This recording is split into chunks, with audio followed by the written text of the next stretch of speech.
보신 것처럼 올해 장마는 국지성 집중호우가 빈번할 것으로 보입니다. 지난해 부산은 기록적인 폭우로 곳곳이 침수 피해를 입었었는데요. 취재진이 지난 5년간의 침수 피해 상황을 분석해 보니 하천 주변으로 피해가 집중됐습니다. 하지만 당장은 하수도를 점검하거나 경보 장치를 설치한 게 전부여서 다가오는 장마철 주민들의 걱정이 태산입니다. 김윤아 기자가 보도합니다. 지난해 7월 동구의 한 아파트입니다. 시간당 80mm의 폭우와 만조가 겹치며 1m 남짓 제방은 무너졌고 배수 펌프도 무용지물이었습니다. 동천 주변의 상가들도 물폭탄을 맞으며 팔아야 할 물건들은 모두 못 쓰게 됐습니다. 지난해 폭우로 침수 피해를 입었던 동천 주변, 또 물에 잠기는 건 아닌지 주민과 상인들이 걱정하고 있습니다. 쌀이고 자폭을 많이 내뱉어요. 정원 때문에 큰일이에요. 어째 되려고 싶어도 그래요.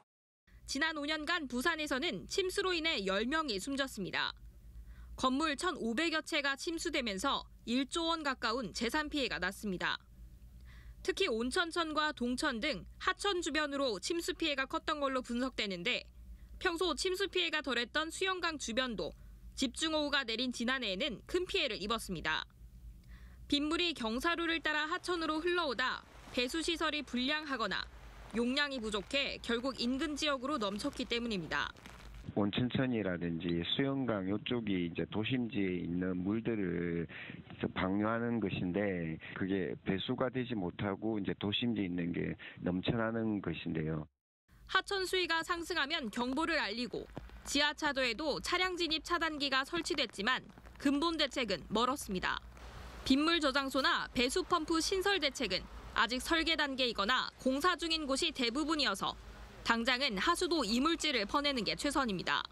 네, 하수구 정비가 안 되면 인근 상가나 주택지에 물이 차서 사고 우려가 있기 때문에 부산시는 이번 장마 기간 재난안전대책본부를 가동해 인명, 재산 피해를 최소화하겠다고 밝혔지만 시민들은 또다시 피해를 겪는 것은 아닌지 걱정이 태산입니다.